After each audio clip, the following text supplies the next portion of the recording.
बउआ आप वे सभी स्टूडेंट्स जो BRABU मुजफ्फरपुर के हैं, साथ ही BA, BSc या फिर बीकॉम के पार्ट 3 के एग्जाम में भाग लेने वाले हैं, ठीक है। अब सेशन की यदि बात करें तो 22 से 25 या फिर इसके और पीछे का भी सेशन इसमें शामिल है, ठीक है। तो मुख्य रूप से 22 से 25 या फिर इससे पीछे के सेशन के वे सारे स्टूडेंट्स जो या तो BA, BSc, बीकॉम यानी कि किसी भी सब्जेक्ट के यदि आप स्टूडेंट्स हैं और पार्ट 3 का एग्जाम जो होने वाला है उसमें आप भाग ले रहे हैं, तो कुछ चीज़ें जान लीजिए, ये बड़ा ही इंपॉर्टेंट है आपके लिए। यदि आपकी तैयारी अच्छी है फिर भी ये वीडियो आपके लिए इंपॉर्टेंट है, साथ ही यदि आपकी तैयारी अच्छी नहीं है, आपने कुछ भी पढ़ाई नहीं करी है अभी तक, फिर भी ये वीडियो आपके लिए बहुत ही इंपॉर्टेंट है, क्योंकि मैं आपको बताऊंगा कुछ टिप्स एंड ट्रिक्स, साथ ही ये बताऊंगा कि आपको कॉपी कैसे लिखना है, ठीक है। क्योंकि कुछ ऐसी चीजें हैं जिसका यदि आप ध्यान नहीं देते हैं तो कितना भी बढ़िया से लिख करके लाइए, आपका नंबर कटेगा तो कटेगा। तो कुछ ऐसी चीजें हैं जिसका आपको ध्यान रखना है अपने एग्जाम में, मैं एक एक करके आपको बता दे रहा हूँ।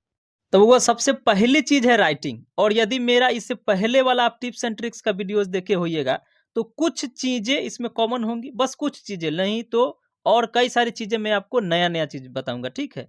तो आप एक एक करके जानते जाइए। सबसे पहली और मुख्य चीजें होती है राइटिंग, ठीक है। और राइटिंग में केवल एक ही पार्ट नहीं आता है, राइटिंग में आपका 3-4 पार्ट आता है। राइटिंग स्पीड, स्पेस, लिखावट का आकार, राइटिंग स्किल, कई सारी चीजें हैं, तो इस सब पे आपको ध्यान देना है, ठीक है। तो सबसे पहले चीजें ये हैं कि यदि आपकी राइटिंग अच्छी है, आप अच्छी तरह से लिखते हैं, तो बहुत अच्छी बात है। एग्जाम में आप जितना भी लिखेंगे सारा का सारा सारे पेज में सुंदर लिखावट होना चाहिए, ठीक है। और यदि आपकी राइटिंग अच्छी नहीं है तो कम से कम 3 पेजेज में, ठीक है, कम से कम 3 पन्ने में आप एकदम स्लो स्लो मोशन में धीरे धीरे और सुंदर सुंदर राइटिंग करेंगे। ये सबसे पहली चीजें हो गई राइटिंग को लेकर के। दूसरा चीज है राइटिंग स्पीड। तो राइटिंग स्पीड यदि आपकी अच्छी है तो बहुत अच्छी बात है। अधिकतर स्टूडेंट्स क्योंकि ग्रेजुएशन में उतना अच्छी तरीके से पढ़ाई नहीं कर पाते हैं, इसलिए उनका राइटिंग स्पीड अच्छा नहीं होता है। तो आपको क्या करना है, आज से ही लिखना स्टार्ट कर देना है। और क्या लिखना है वो मैं वीडियो में आपको आगे मैं बता दूंगा, ठीक है। तो मुख्य रूप से आप कुछ क्वेश्चन आंसर जो आपके गाइड में होंगे उसी को लिखेंगे। अब कौन से क्वेश्चन आंसर को लिखना है ये भी मैं आपको बता दूंगा, तो आपको 2 फायदा हो जाएगा। एक तो राइटिंग स्पीड अच्छी हो जाएगी, दूसरी आपको याद भी हो जाएगा वो चीज़, ठीक है। तो राइटिंग स्पीड के लिए बस एक ही ट्रिक है, आप आज से ही लिखना स्टार्ट कर दीजिए, क्योंकि वक्त कम होता है और ज़्यादा से ज़्यादा पेज भरने होते हैं। ये दूसरी चीज़ हो गई राइटिंग को लेकर के। तीसरा है स्पेस। कई सारे ऐसे स्टूडेंट्स हैं जो पन्ना को भरने के लिए, पेज को भरने के लिए स्पेस ज़्यादा दे देते हैं।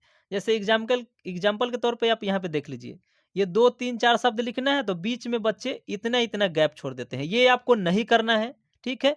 ज़्यादा गैप आपको नहीं छोड़ना है, सामान्य सा जो आप लिखते हैं वैसा ही करना है। कोई एक्स्ट्रा इस पे कोई दिमाग नहीं लगाना है, ज़्यादा स्पेस आपको नहीं छोड़ना है, ठीक है। तीसरी चीज़ है आगे लिखावट का आकार। तो कई सारे स्टूडेंट्स को मैंने अपनी आंखों से देखा है कि वो बड़ा-बड़ा अक्षर लिखते हैं, तो इसमें भी आपको एक्स्ट्रा दिमाग नहीं लगाना है। सामान्य जो राइटिंग का आकार होता है, जैसे आप नॉर्मल लिखते हैं वैसा ही लिखना है। इसमें भी आपको ज़्यादा दिमाग नहीं लगाना है, ठीक है। तो स्पेस, आकार, राइटिंग स्पीड और राइटिंग के बारे में मैंने बता दिया। अब एक राइटिंग स्किल होता है, ठीक है। अब राइटिंग स्किल में क्या होता है, कई सारे स्टूडेंट्स का लिखने का तरीका अलग होता है, डिजाइनिंग वगैरह, तो उस पे आपको ज़्यादा ख्याल नहीं करना है, उसको छोड़िए। मैं जो भी बता दिया राइटिंग को लेकर के इतना ही पर्याप्त है। अब आगे क्या है कि आप बहुत सारे ऐसे स्टूडेंट्स हैं जो कुछ भी लिख दिए, चाहे वो कोई भी सब्जेक्ट हो। मुख्य रूप से मान लीजिए यदि कोई प्रूफ करने वाला सब्जेक्ट होता है तो कोई आपने प्रूफ कर दिया, कोई एक वर्ड, एक सेंटेंस या पूरा का पूरा आंसर ही यदि कहीं पे वहां पे गलत हो, जैसे मान लीजिए कि एक वर्ड कहीं पे गलत हो, आप गलती से लिख दिए हो, या फिर एक पूरा सेंटेंस आपने गलत लिख दिया, या फिर क्वेश्चन कुछ और था, उसका आंसर यहाँ पे लिखना था, पर आपने किसी और क्वेश्चन का आंसर लिख दिया, या फिर कुछ गलत आप लिख दिए, ठीक है। चाहे वो प्रूफ कर दिए हो, लिख दिए हो, कुछ भी, कुल मिलाकर के कुछ भी यदि आप गलत लिख दिए अपने कॉपी में, चाहे वो एक छोटा सा वर्ड हो, एक बड़ा सा लाइन हो, सेंटेंस हो 2-3 लाइन, या फिर पूरा का पूरा पेज ही आपने गलत लिख दिया है, तब आपको क्या करना है भाई, उसको काटना बिल्कुल नहीं है, ठीक है। गलत है उसको गलत ही छोड़ दीजिए, वो गलत नहीं है, ठीक है। यदि काटिएगा तो आपका नंबर कटेगा, बस इतना आपको ख्याल रखना है कि एक भी एक्स्ट्रा पेन आपको नहीं चलाना है। गलत लिखा गया है तो उसको वैसे ही छोड़ देना है, ठीक है। चाहे वो कुछ भी गलत हो, छोटा सा एक शब्द, बड़ा सा लाइन या पूरा का पूरा पेज ही गलत हो, आपको बिल्कुल नहीं काटना है, वैसे ही छोड़ देना है। अब एक नंबरिंग को लेकर के कंफ्यूजन हो जाता है स्टूडेंट्स में, बच्चे यहाँ पे भी गलतियां करते हैं और इसका भी नंबर बहुत ही कट जाता है। ठीक है, तो आपको यहाँ पे क्या करना है देख लीजिए। मान लीजिए 10 क्वेश्चंस दिए गए हैं 1 से 10 तक, ठीक है, उसमें 5 आपको लिखना है, ठीक। और उसमें से मैं आपको ये भी बताऊंगा कि यदि कुछ भी नहीं याद है या 1-2 क्वेश्चन याद है तब आप कैसे आंसर करना है, ये भी मैं आपको आगे बता दूंगा। लेकिन अभी नंबरिंग को लेकर के मैं आपको क्लियर कर दे रहा हूं कि यदि 1 से 10 तक क्वेश्चन पूछा है, उसमें से आपको 5 लिखना है और 3, 5 और 9 या तो ये आपको याद है या किसी तरह से आंसर का व्यवस्था हो गया, ठीक। तो 3 नंबर, 5 नंबर, 9 नंबर याद है तो अधिकतर स्टूडेंट्स क्या करते हैं, पहले 3 का आंसर करेंगे, 5 का करेंगे, 9 का करेंगे और उसके बाद जो 2 क्वेश्चंस और करने हैं उनको, ठीक है। तो वो 2 क्वेश्चंस या तो 1, 2, 4, 6, 7, 8 या फिर 10 का करेंगे। तो आपको एक बात का ख्याल रखना है कि आपको सीरियल नंबर से आंसर राइटिंग करना है, यानी कि यदि 1 नंबर पहले होना चाहिए, उसके बाद 2, फिर 3, फिर 4, 5, 6, 7 इस तरह से होना चाहिए। ऐसा नहीं कि 3, 5, 9 का लिख दिए और 9 के बाद 1, 2, 4, 6, 8 ऐसा लिखे, तो ऐसा आपको नहीं करना है, बिल्कुल सीरियल नंबर से होना चाहिए।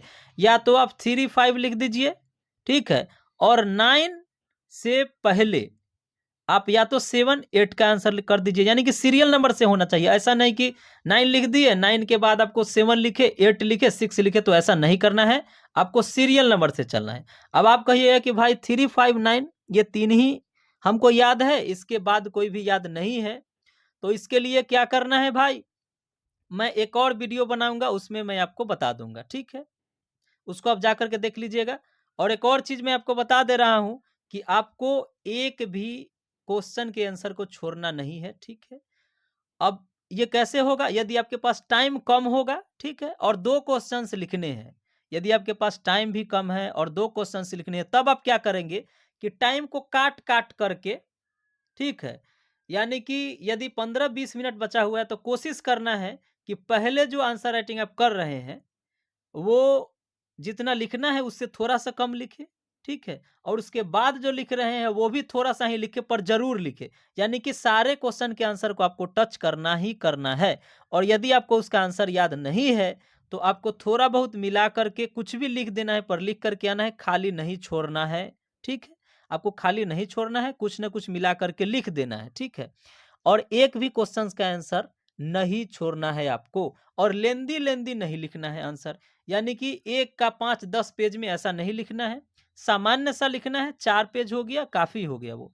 4 से 5 बहुत हो गया पन्ना, उससे ज़्यादा आपको नहीं लिखना है, ठीक है? ये चीज़ें हो गई।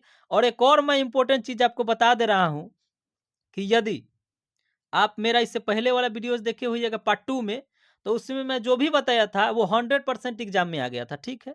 मैं 6 या 7 ऐसा ही करके कुछ क्वेश्चन बताया था, उसमें से 5 क्वेश्चन एग्ज़ाम में आ गया था, यानी कि 100% आ गया था, क्योंकि 5 ही लिखना होता है। और अब की बार भी मैं क्वेश्चन तैयार किया हूँ, जो आपके एग्ज़ाम के लिए इम्पोर्टेंट होगा, ठीक है? लेकिन मैंने केवल और केवल आर्ट का ही तैयार किया है, साइंस और कॉमर्स का अब की बार मैंने तैयार नहीं किया है। और आपके लिए मैं बता दूं कि और कई सारे यूट्यूबर्स हैं, अब की बार मैं फ्री ऑफ कॉस्ट नहीं किया हूं क्योंकि मेहनत थोड़ा ज़्यादा लगा है, कई सारे स्टाफ लोग इसमें वर्क किए हैं। तो आपको क्या करना है भाई, यदि आपको क्वेश्चन चाहिए तो ये मेरा मोबाइल नंबर है, इस पे आप व्हाट्सअप करेंगे, मैं आपको क्वेश्चन दे दूंगा, ज़्यादा नहीं दूंगा, और एग्जाम में उसी में से आएगा। तो आपको उसी को प्रैक्टिस करना है और कॉपी में उसी को लिखना है, तो 2 फायदे हो जाएंगे, राइटिंग स्पीड अच्छी हो जाएगी और साथ ही साथ आपको वो क्वेश्चन का आंसर भी याद हो जाएगा। और अब क्वेश्चन के प्राइस की बात कर ले तो कितने रुपए में मिलेंगे क्वेश्चन, तो ये जान लीजिए कि और भी यूट्यूबर है जो क्वेश्चन बेचते हैं और वो 4 पेपर देंगे आपको।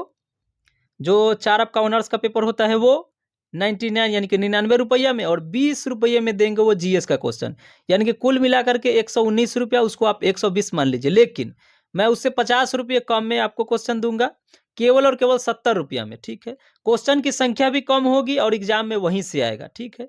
तो आप हमसे कांटेक्ट कर सकते हैं, और किसी प्रकार की कोई समस्या है, यदि कुछ भी नहीं समझ में आ रहा है तो इस नंबर पे आप व्हाट्सअप करिए, मैं उस पे आपको आपका डाउट क्लियर कर दूंगा या फिर उस पे वीडियो बना दूंगा, ठीक है। तो फिर मिलेंगे दूसरे वीडियोज में। थैंक्स।